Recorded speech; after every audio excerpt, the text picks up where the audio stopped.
William, you know, we've had quite a few opportunities to take on some very interesting builds.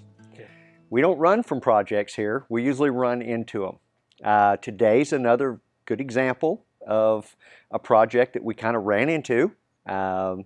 Fortunately, you were able to bring this project to us, and we talked a little bit. Our decision was to give Xantrex a call and see exactly what product they had that fit this customer's needs. Correct. Today we're going to talk a little bit about the Freedom HF 1800 EMS as well as the standard Freedom HF 1800. They're an inverter charger. We've chose these products at the direction of Xantrex to fit a need that we have in an emergency vehicle such as an ambulance. Correct, correct. Let's talk a little bit about the difference between the two. The product that's in front of me right now is the 1800 EMS, and this is just the Freedom HF 1800. Now there is a difference between these two. For this particular install, we have elected to go with the EMS, and as everybody can see, we are working on an ambulance, so it's probably going to be the best fit, but it's not always the right fit. You know, we chose this one over this one. William, let's tell them why we chose to go with EMS. We found that a lot of the newer ambulances, as well as, say, in this application, they've gone with a more standardized hookup. You've got your pre-wired DC cable, you've also got a pre-wired AC input, and the outlet on the front to give you your AC output.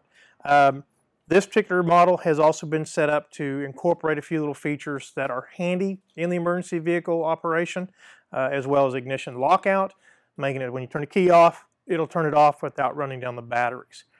Those features are also available on the standard unit.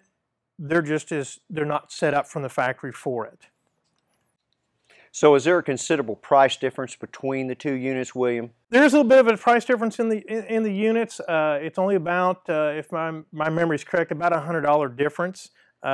But pretty much the platforms are identical platforms. They give you a lot of the same features. But for what we're doing, that $100 makes a big difference. It does. It does help simplify the install. It makes your hookup time a lot shorter. It makes the materials needed to install it a lot less. It's just a plug-and-play application in most situations. And from our standpoint, as far as a customer base, this unit saves the customer dollars in the long run.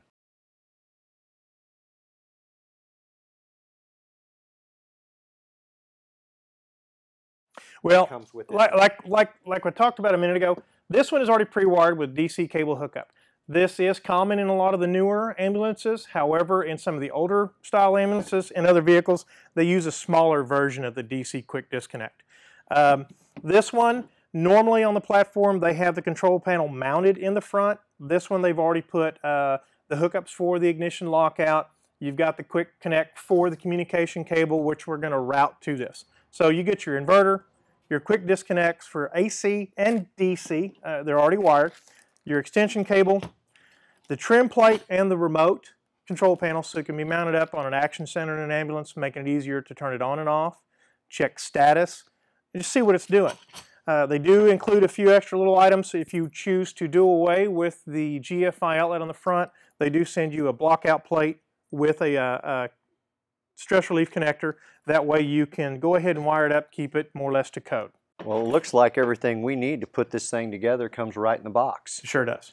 You know, one thing that I've noticed in listening to you between the two, this one is more specific oriented towards the EMS line. The plug, great idea. You know, I wouldn't have thought of that. Thank you, Xantrex, for doing that. This one, you know, I can see us going ahead and using it more for a broader range of things, like what we did before as far as the horse trailer. Yeah, this is the big brother to the one that we did in the horse trailer, which was featured in a previous video that we had done. And, you know, I was reading the manual earlier on this, and one of the key features that I really like about the Xantrex products is your surge capability. This is an 1800 watt inverter. This has 3600 watts peak. So we've got that boost there when we need it. Okay, some of the other inverters out there don't have that. That's why, or one of the leading reasons that we like using the Xantrex product line. It is, and in an ambulance, they do operate in a stressful environment, and there's a lot of demands with running a defibrillator, monitor, Correct. oxygen machine, several pieces of components they put in. They do plug it in, and they do need reliable power, and that's even more reason why we've chosen the Xantrex inverter charger. Well, let's go ahead and show everybody just how easy this thing is to assemble. One thing I have learned working on emergency vehicles for the last 15 years, you never know what you're going to run into. Most of these come from the OEM with just an inverter installed. They didn't think of the other demands, other needs that would be required of the vehicle day-to-day use. Over time, most of your municipalities and your small EMS service providers, they go in and they add other items such as a battery charger, which then complicates the installation because once you plug into your Shoreline, you're either running your inverter or your outlets, or you're running your battery charger. So in order to make that operate correctly and not put a strain on the inverter, you then have to go in and add some type of AC switch or transfer switch, if you will. One of the things that we found, Xantrex has done a really good job of thinking of these needs, listening to feedback from industry professionals, and building a product that really makes this easy to install, easy to operate, therefore making it more reliable and more dependable.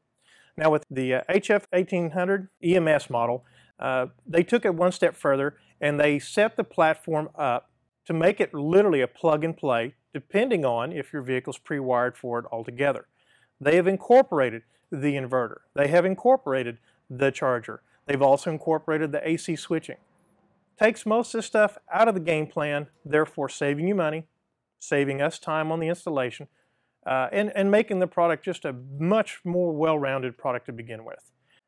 One of the differences we'd like to discuss between the 1800 EMS and the 1800 standard is how they are set up different from the factory.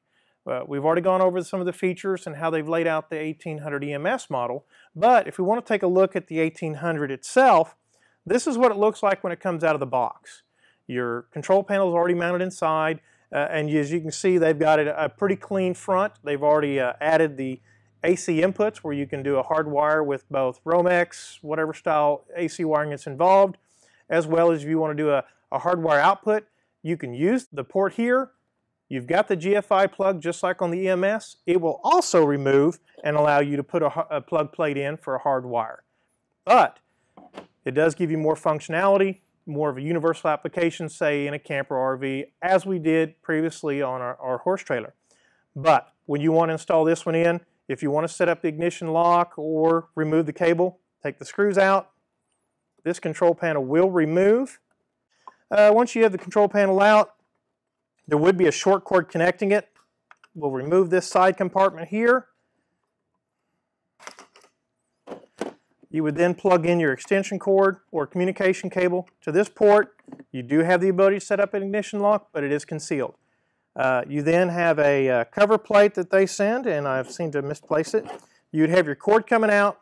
You put your cover plate on. You're now able to take your remote control panel, put it in a bezel, and mount it in a remote location.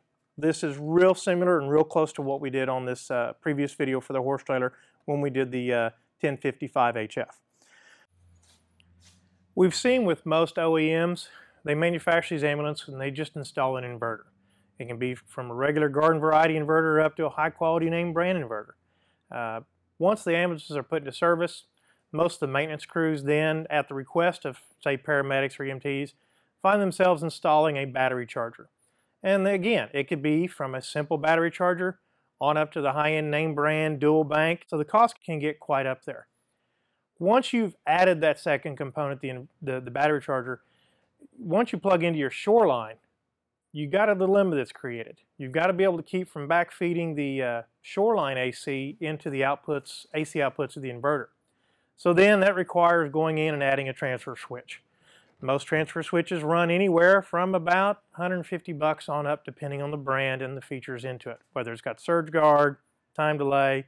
So the cost here for these three pieces of equipment can well exceed $2,000 with installation. So with the HF Freedom Series, they've made these to where all three of these pieces of equipment are included in one platform. Simplifies the installation, simplifies the operation as well. William, I sat and listened to everything that you explained to me about these three items. You know, we have an inverter, we have a charger, we have a transfer switch. I can't see with today's technology any reason to use these 3 items anymore when everything is built in right here. Very true.